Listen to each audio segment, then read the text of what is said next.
I can see a world where you see a 3-and-out for Kentucky, 3 runs in a row, and they get 2 yards. It is not going to be good because we know that they cannot throw here.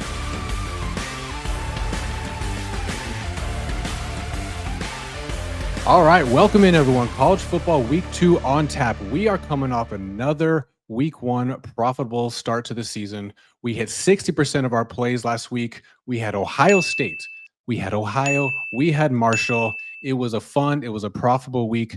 If you guys are interested in joining, we highly suggest you go over to btb-analytics.com right now, sign up for a season-long package. Use code BTB10 while you're there, get 10% off our entire package. That includes both college picks and NFL picks for the entire season.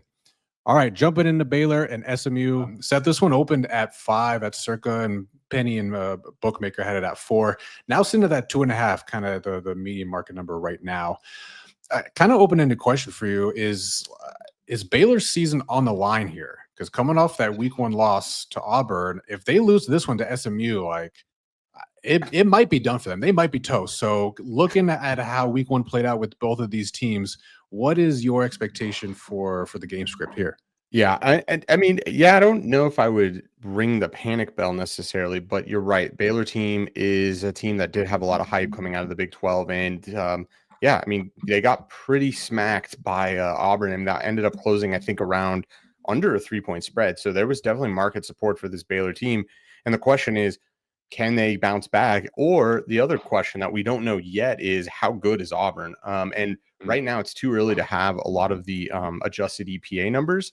But on paper, it really does look like SMU here is going to be able to potentially throw the ball. And I think that's their pathway. If we look at Baylor's big struggle against that Auburn game, well, it was with the pass. And then the question for me is, can SMU run the ball? SMU themselves struggled in week 1, and Baylor also struggled against the run against this Auburn offense. So to me, we lean SMU. We're going to talk about it later for some of the plays, but I think SMU has the slight edge here. The question around success rate on early downs is really important for me. Baylor really struggled on early down. So first and second down, they are 129th in early down success rate, where SMU is 61st. So can Baylor get some momentum going on those early downs? That's to me going to be everything. If we don't see that early on, I think it's going to be, Mustangs all day. Yeah, Steve, the market is at least predicting a lot of possessions in this one. I think the over-under sitting at 63, give or take here. But to Seth's point, if Baylor was particularly struggling against the rush, and I mean, it's only 1 week's worth of data, right? So let's not jump to conclusions necessarily. But does SMU just try to run them over all game long and literally run away with this, or how do you see this one going? Yeah, I mean, let's start with the beginning part. We had the same exact conversation last year in terms of this SMU disrespect. Oh, they're going to the ACC. Oh, they're too small. They can't compete. And what do? They damn near won the conference, right? And so when you look at 24/7 team talent, Baylor is coming in at 35th in overall team talent, which is great. There are by no means any slouches. SMU's 25th right now. To be fair, there are no Auburn. Auburn ranked 13th, but SMU can hold their own. They're not some second-rate bum. When you talk about what happened last week between Baylor and Auburn, I mean, Auburn absolutely shredded them to the tune of 307 rush yards. 120-ish so came from Jackson Arnold. I mean, Jackson Arnold is still running against the Baylor defense right now, and so it was absolutely a bloodbath. But this is why it happened, though. Baylor was over 53% of their coverage in 4 quarters, in cover 4, right? And so they're trying. They tried so hard to limit the explosive plays from Jackson Arnold's arm, and to be fair, it worked. I mean, their leading receivers had 1 catch for 26 yards and 1 catch for 23 yards with Malcolm Simmons and Cam Coleman, respectively, right? So it did work. The problem is Jackson Arnold just ran all over you. And if you're SMU, you got to think it's going to be more of the same, because here's the thing. When it's not just cover 4, Baylor runs the most cover 2 in all of college football last year. And so what you're seeing is a dedicated commitment to stop the explosives. And so, yeah, Kevin Jennings is a lot better in, 0-1 high coverage. That's where he excels. But if you're going to put him versus 2 high to stop the explosives, if I'm SMU, I'm doing the same damn thing that Auburn did. They gave you the blueprint. So I think that's what you're going to see, to your point, Kev. I think SMU is going to have to run the ball. Of course, they're going to get Kevin Jennings involved, the SMU quarterback, but run the ball. And then once they kind of shift out of that scheme, then beat them over the top. One thing I will say to keep an eye out for, Baylor defensive tackle Jackie Marshall, high ankle sprain, one of their best D linemen. If he is out, that gives SMU even more power to run the ball.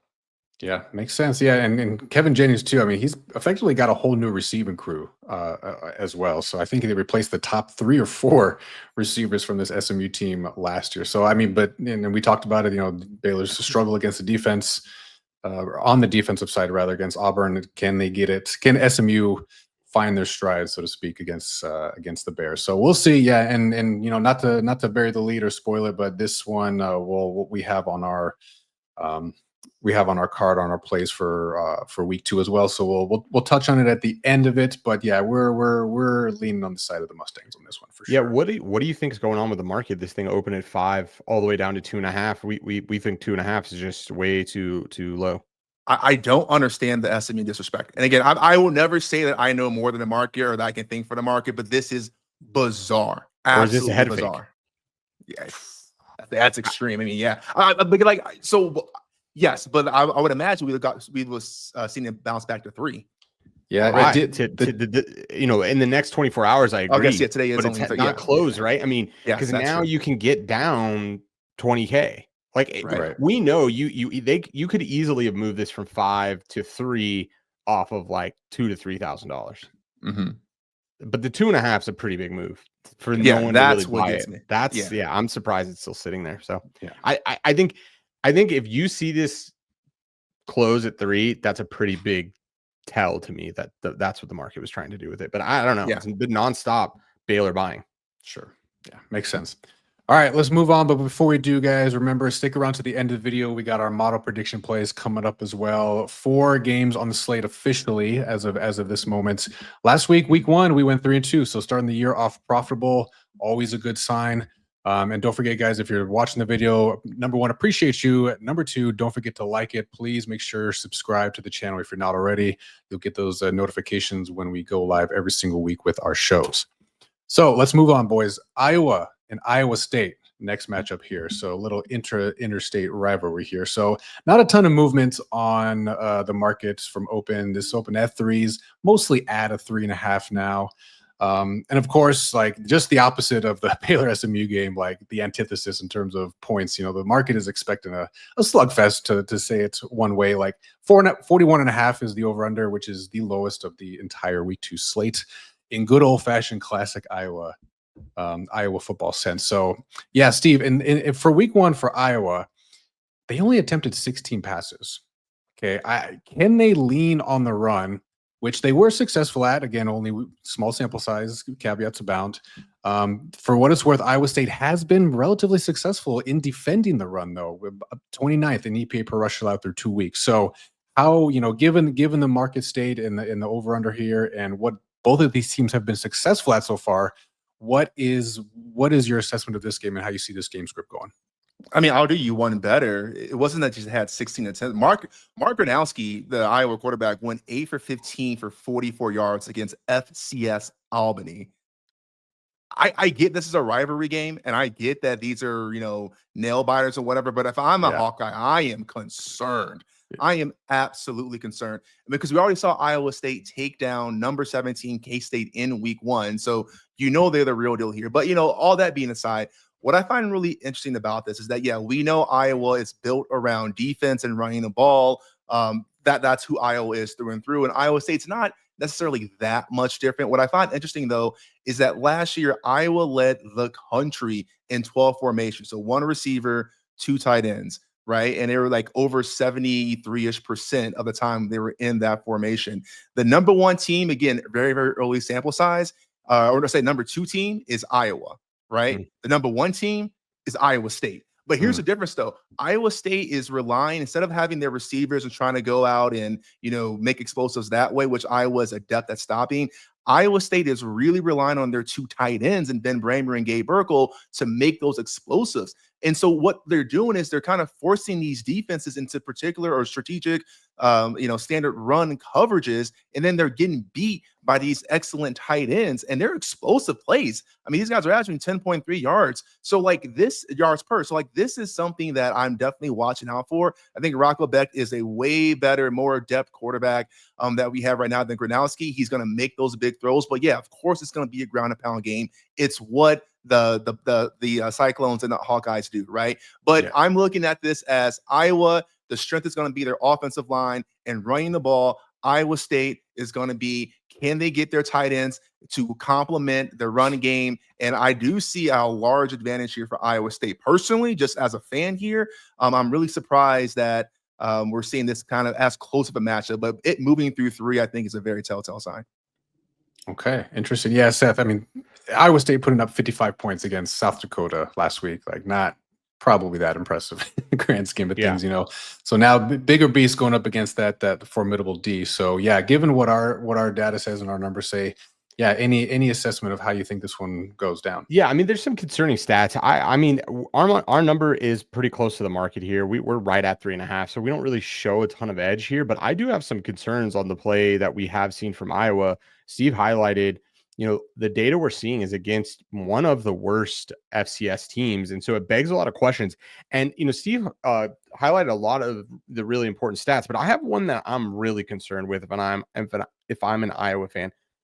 The Hawkeyes were 17th in the nation on 3rd and 4th down success rate, meaning that they achieved a first down. They were 17th. They had a success rate of 66% on those 3rd and 4th downs. So the question that I have is, they were 77th in getting to those 3rd and 4th down, meaning they weren't avoiding the 3rd downs. Are they going to have a 66% success rate against a real FBS team when they, they were getting in a lot of 3rd down situations against a really bad FCS team. Sure. They were able to bail themselves out of that problem at a really, really high rate. That looks good on paper. It's more concerning that they're getting into that situation. And I really don't have a lot of faith that they're going to be able to have a 66% success rate against this Iowa State defense. So I have some concerns for Iowa, but it looks like we're getting the same game we're always going to get with this, which is Iowa. Both these teams run the ball. Iowa can't throw. They won't throw. And I guess all is right. Give us a world-renowned first-round tight end from Iowa, and I guess the story will be complete. But no value here. But the mental model is screaming here that we have some concerning data from Iowa, because again, these data are coming from an FCS team that's not good, right? We have a lot more data on Iowa State, and yes, one's against an FCS, but the other one's against FBS. Now, Kansas State struggled against an FCS team, so how good is Kansas State? We don't exactly know that either, but at least we have a little bit more data with Iowa State. Yeah, makes sense. Okay, so before we move on to the next one, guys, and you hear us talk about the data that we have and the data that we use. If you guys want to see a lot of the metrics that go into our models, the data that we track and we have found to be predictive, go to our website, btb-analytics.com. You can check out all of the college football team data as well as the NFL team data for free, 100% for free, up on our website now. And of course, we are still offering our season-long packages, and you can get a 10% discount. Use code BTB10 when you're signing up. That will give you access to all of our model predictions for the entire season for both college football and for NFL. So like I said, we're already starting off college football week 1 profitable at 3-2. We're looking to keep this train rolling, boys. So let's move on down the line, though. Next game up, SEC one, Ole Miss, Kentucky. This one, yeah, not a ton of movement as well from open at about 9, and some of the rec books out there rather are kind of bobbing and weaving between the 8.5 and 9.5 at the moment now. The one interesting thing, Seth, in this one that I found, Ole Miss's rush D, they allowed 151 yards from Georgia State, which translated to a play-by-play metric. They were 109th, one week sample size, 109th in EP per rush allowed.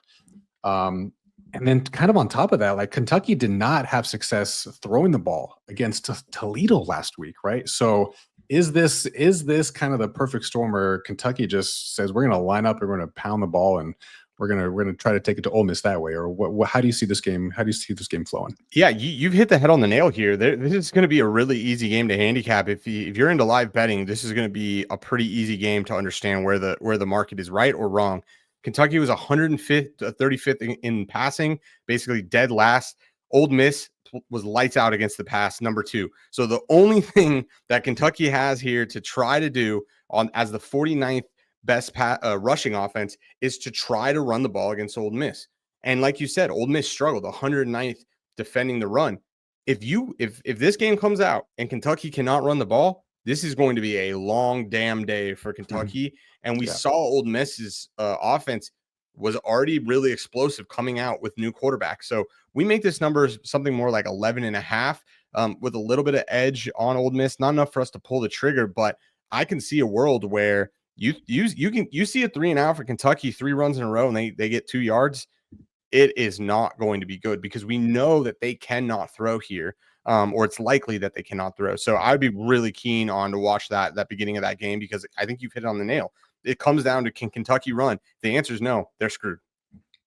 Yeah. So again, Steve, do you share some of those same concerns? Because if you, as an SEC team, barely, having no success, frankly, throwing the ball against a Toledo team, like what can we realistically expect going up against now the legitimate SEC defense? Yeah, Zach Calzada has to have a way better game than he had against Toledo, and I don't know that Ole Miss is going to be the game that happens per se. You had, of their receivers, I think one of them had like 2 catches for -5 yards, and the other one had 1 catch for -1. Where are we getting these explosives from? Which is what they're going to need here. And listen, I don't have much more to add to this other than if you want to get into the narrative-based stuff, you're going to hear a whole bunch of stuff because remember, Kentucky won 1 conference game in all of the 2024 season. Take a wild guess of who it was. Ole Miss. Exactly. So the revenge spot is high. No one's getting slept on. And I think, unfortunately, this just spells doom for Kentucky for more reasons than one, because we all know Lane Kiffin is only slightly petty, right? He only slightly remembers things and holds grudges. So, I expect no mercy. And we know he watches those spreads. So, this 9 is kind of an awkward number. It's more likely they'll end at 10, 14. So Circa had it at 10 for a minute there, so it might get back there. But yeah, as far as the total though as well, 50.5. Not a ton of movement there. 51.5 is kind of where the open was. So yeah, kind of a general. But I saw 8s in the market earlier. 8s? Did you? Yeah, did they move? Let's see. Ole Miss, Kentucky, 8.5s, 9, a couple of 9.5s. No, 8.5 space. So 8.5, but still, it's just starting to get close to buy territory. Sure. Oof. I don't know. Yeah, I'm glad we don't have any action on or an opinion on this one. But to your point, like the live angle betting, the live betting angle rather, could be one to keep an eye out for. So yeah, how are they going to generate offense if they can't run the ball? And it's that simple because Ole Miss struggled. Now Toledo is one of the best group of 5 teams, so this isn't like normal panic mode. I think Toledo might actually be pretty good. So I don't know that it's fully panic, but if you're Kentucky, you should be able to run as good as Toledo. Yeah, no, that's fair. Yeah, I think we've so far avoided the week 1 overreaction kind of nonsense that is pretty popular right now, but. We'll see if to your point, if Kentucky can't get it going, time to raise the 5-alarm fire on this one. All right, we got one more, boys. This one's going to be probably one of the more fascinating matchups, in my opinion, of the slate this weekend here. So, Michigan going up against Oklahoma here. Again, from a market standpoint, this opened at 5. It's circa touch 7 at one point. So I'm kind of now settling around the 5 here. True freshman Steve Bryce Underwood, his first road start going over to Oklahoma here. I just kind of have an open-ended question because I can't really I don't have a good answer myself, but like which team do you trust more here? Yeah, I gotta go Michigan here. And I know that may sound crazy, but kind of hear me out here. Because really, what this is going to come down to is like, yes, you have the battles of the quarterback, which everyone's going to talk about. It's Bryce Underwood versus Moneyline Mateer out of Oklahoma because of the whole Venmo scandal with the betting. But it really comes down to is Brent Venables versus the Michigan defensive coordinator and Wink Martindale, because these are two dudes who play really good defense, who scheme really good defense. And we talk about Michigan having a terrible year last year. But, yeah, they lost 5 games, but they had some good – they beat Ohio State. They beat Alabama, which is getting less and less impressive as the weeks go on. But that was still a top-ranked team, right? And so you have Bryce Underwood here now. The defense has always been there. The defense has never really been the problem for Michigan. The biggest problem with the defense last year was that they couldn't rest because the offense was just so inept, right? They couldn't do anything. And so the defense was on the field the entire time. And so now you have an actual competent quarterback. Yes, he's young, but he's way better than what they had in Alex Orji or anybody else on that QB roster last year. This is a Michigan team that I think is underrated and probably going to be underrated for maybe 1 or 2 more weeks. If they beat Oklahoma in a dominating fashion, I guarantee you're going to start hearing talks about Michigan to win the Big Ten. And I don't know if it's that far-fetched, right? Now, that being said, Brent Venables is still a great defensive mind, and that's not where you want to be for a true freshman, right, on the road. So I will give him that. I don't expect Bryce Underwood to go like, otherworldly on this game. But I think combining Michigan's defense with Wink Martindale's aggressive nature, aggressive way to blitz, and really rattle Mateer, I have to give the edge here, especially on a spread, to Michigan. That's kind of where I'm at right now. So you take the 5. Spoiler alert for off the numbers. Sheesh. 5.5, maybe it looks like. Yeah. All right. We'll talk about that more in a minute. But yeah, okay, Seth. So I again, 2 interesting situations at quarterback, and just from what the week 1 data that has rolled in, these teams weren't really all that different, except for in a couple of key metrics. Like the Oklahoma defense, I think was number 1 in the country against the pass in terms of EPA per pass allowed, right? But otherwise, Bryce Underwood and co might have to pull some rabbit off the hats here going on the road. Yeah, I couldn't agree more. And what if you break down the numbers, what you end up seeing is a really interesting situation. And you asked, who do I trust more? Well, what this is kind of matching up to be is it's likely that Michigan is going to have to run the ball to have success to exploit Oklahoma's defense. And Oklahoma is going to have to throw the ball in order to exploit Michigan's defense. So who do I trust more? I kind of trust Michigan a little bit more to run the ball. That's what Michigan does. That's maybe the only thing they do. And I don't know. I'm not necessarily sold on the Mateer kind of experiment that's going on. We know he had a lot of success at Washington State. It's a whole different ball game and a whole different level of talent that he's playing here in the SEC and specifically in this Big Ten game. And we haven't really seen him perform. He should have been able to come out if the continuity is so high with this offensive coordinator. Why were they 82nd in EPA per pass last week? I mean, that was against an FCS team. So I'm not fully convinced here that Oklahoma is, the shit, so to speak. And this experiment that, just plug and play. It's just easy. He the reason that Cam Ward is, it was so an anomaly is because, you can't just go to the depths of FCS and pluck them and put them into, the top teams, because the talent disparity is very different at every level. And I think we're going to see that here. And I think we saw it to some degree last week on an FCS team. So I'm with Steve here. We make the number 4.5. Not enough value for me personally, but I trust Michigan to basically run the ball with success. And then maybe you do get some magic from Underwood and you really see him come out, but I don't think you need it. Sure. Yeah. If he can just play average, and then Michigan's defense can just do their thing. And Mateer might be in for a long day. You know what's a crazy stat? Shout out PFF. Oklahoma has had 2 losing seasons in Brent Venables' 3 years at the helm. Before that, Oklahoma has not had a losing season in the entire 21st century. Last time they had a losing season, I think it was like 1999. Okay. Oh, okay. This is perfect. This is the best. I love the stat. Why is that stat not valid? Oh, because trends are trends, so they're not, right? No.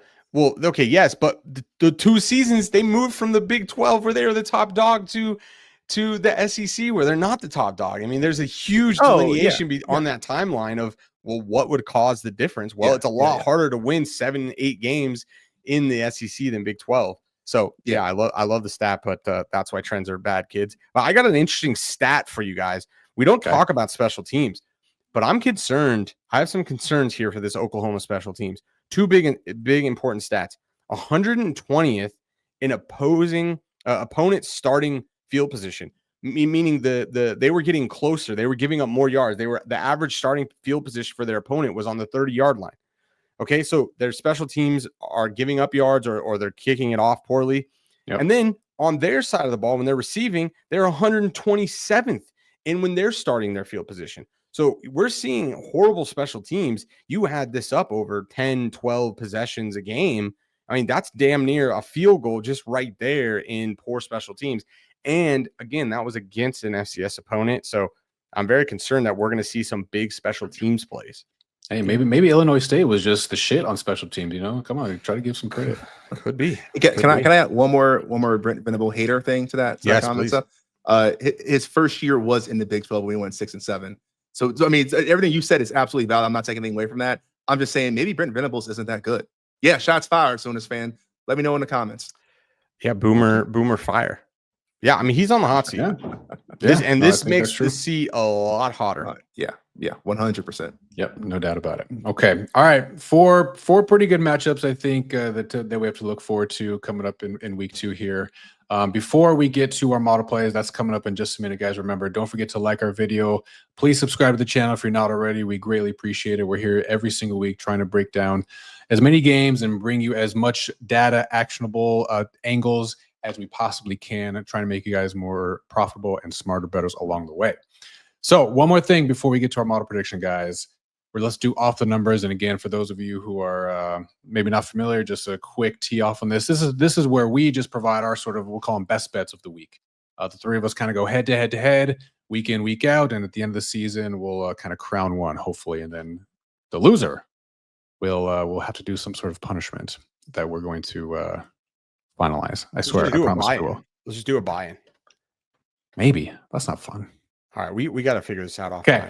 All right, let's go off the numbers, though. So heading into week 1, once again, yours truly, 1-0, and Seth and Steve 0-1 to start the season. But the season's young. There's no other way to slice it, right? So I want to kick it off here. I'm going to go for my off the numbers pick. I'm going UNLV money line against UCLA. Plus 125 is where I got this over at Bet365. I think ESPN bet next best is 120 right now. But yeah, shout out producer Eric. He's a UNLV guy, so I know he's loving it. I know he's loving it. But this is kind of a tale of two things for me. One, I was so disappointed, but also like I kind of expected the shit show that was UCLA's offense in week 1 with Nico Iamaleava, if I said that right. So it was just very underwhelming. Excuse me. And the data backs it up. I mean, basically bottom wrong in all of the play-by-play metrics. They had some success rushing the ball, but that was basically it. And so they got beat week 1, and UNLV 2-0. They're pretty efficient, particularly passing the ball. Particularly passing the ball. So nothing looked good about UCLA, their offense nor their defense. UNLV, on the other hand, looking great to start the season. I think a road test for Iamaleava in that just frankly abysmal, output in week 1. Maybe they figure it out, maybe they won't, but I don't think this is the week they do. UNLV money line. Let's go. All right, Seth, 0-1. I forget what you picked last week, but Ball State. Ball State plus 18.5. Never had a shot. RIP. But I what I'm going for is the grossest bets of the week. So if Ball State was gross last week, this is grosser. Kent State plus 48.5. I'm trying to win. You are a sick man. Yeah, player hater of the year. Man. I'm not buying the hype on Texas Tech. I don't give a shit. I'm fading. Our numbers like it. We think they win. We think they lose by 45 points. A lot. Just like Georgia last week when we bet on Marshall. They lose by 45. Now, our model really liked Kent State week 2, Tennessee last year when they lost by 70. So I'm hoping to avoid that. Yeah. But value is value, baby. Give me Kent State plus 48.5 minus 110.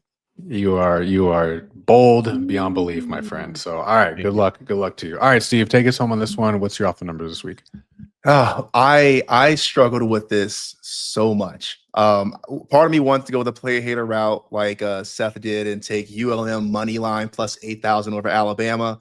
Part of me wanted to go with the revenge narrative or the bounce back narrative. First half Texas over San Jose State, but it moved to 21.5, right? So I think where I settled on is the best bet that I could find which would be Michigan plus 5.5. And we just talked about this game. What it comes down to me again is what I predict is going to be a really tightly defensively contested game, right? And what you're asking for is which quarterback can make the fewer mistakes, right? Mateer versus Underwood. Which quarterback has a better supporting cast to take that pressure off of them? And I think that's going to be Michigan. We've seen Michigan's defense rise time and time again. We know they're capable. It's just their offense has been so anemic. We have that problem, and it's at least a huge step forward. And let's not forget, Justin Haynes ran for 3 touchdowns. He's a legitimate back here, so they have options there. I think Michigan's the more complete team. I trust Wink Martindale to rattle Mateer a lot more in this game. And so I think 5.5 is just too much. I see we're getting a little bit of movement. I see some 5s in the market. Hopefully that'll make me feel better. We'll get down to 4.5 on game day so I can seem like a CLV genius, but I'm going Michigan plus 5.5. Okay. No, I like it. I might actually tail, to be honest. Yeah, I kind of like it. So yeah. All right. We'll see what happens though. That's off the numbers for this week. Like I said, we'll track it all season long and continue to have some fun with it. So, all right, before we get into it, guys, reminder, we started week 1, 3-2, a profitable week. Betting into main markets in football is hard. Okay. You need data. You need to quantify your edges to the best of your ability. That is exactly what we do week in and week out. 3 years in a row profitable betting into these markets. 3 years in a row in NFL and 2 years in a row for college football. So we are fortunate, lucky to be in this position. We're going to keep this thing rolling. If you guys are interested in joining for the season, check out our member access page at btb-analytics.com. And don't forget, 10% off, use code BTB10. All right, model plays. You know what time it is.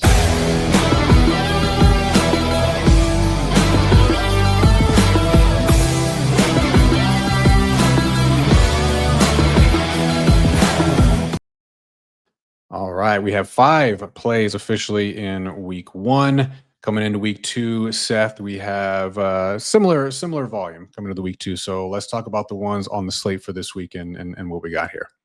Yeah. So coming off of a profitable week 1, which is nice. We went 3-2 on obviously one of the biggest games, Ohio State. So that was really nice to get that win. This week, we are on the marquee matchup on Friday, SMU minus 2.5. Really only want to play it at the 2.5. Once it gets to 3, no more value. Western Kentucky plus 7.5. Really important to get that hook, the 7.5. Northern Illinois plus 17. These are now moved. I think all the 17s are gone. Only 16 and 16.5s in the market. It wouldn't play it at those numbers. And then Western Michigan is the last one. Prefer to play it at 10.5, but 10 is okay. Okay. Yeah. And we kind of heard it. You mentioned it almost at every pick. Talking about price matters, guys. It is the most important thing when you are betting into these markets. Numbers matter, price matters. You look at some of these teams on the card, and it's like, who in their right mind would just kind of go out of their way, basically, to bet some of these games, right? Kind of far down the card, like not marquee matchups and whatnot. But that is the benefit of using predictive data. You get to identify value all across the attack surface of the book. So happy, looking forward to another week 2 slate. But yeah, Steve, I don't know if any of these stick out to you, but I really think the SMU one we talked about a little bit earlier too feels like the favorite to me. But anything that's tickling your fancy with this card? Yeah, I love the SMU one. We talked about that already. I do really like this NIU bet, and we talked about Maryland in our preseason show. And all the struggles that we expect them to go through this year, even though we are tied to Maryland's success here. But this is one of the ones where, I expect Maryland to be good, not great, and an NIU team who did upset Notre Dame. So crazier things have happened. I think they can definitely, hold their own here. And I'll say the best thing about this, I love being back this time of year. the best thing about this is we get to watch games that we would never in a million years watch. I have an ESPN Plus subscription solely because of these Sun Belt games, right? Exactly. Solely because, and it feels good, you know, like you said, Kev, value is value, edge is edge. The best part about college football, there's 136 teams. You're going to find edge somewhere if you know what you're doing, and it just makes for profit. So I love it. 100%. All right. Yeah. It's going to be, like I said, if week 2 is if half as good as a week 1, it's going to be a fun weekend ahead. And we didn't even talk about, I mean, of course we got NFL on the back end of the weekend as well. So get your couch ready, boys, get your comfy clothes on. It's going to be a nice long weekend of football. Hopefully when we talk to you guys next week, we're talking about another profitable week in the books. But either way, we'll be back next week breaking down what happened in week 2. I'm looking forward to all the week 3 matchups. So appreciate you guys tuning in. Don't forget to like the video on your way out, and don't forget to hit that subscribe and notifications button on the channel. You'll be notified in real time as we go live, so you don't miss a thing. All right, boys, we flew through that one. That was good. Yeah, a lot of action, a lot of stuff going on. It was real. Appreciate y'all tuning in. Until next week. See ya.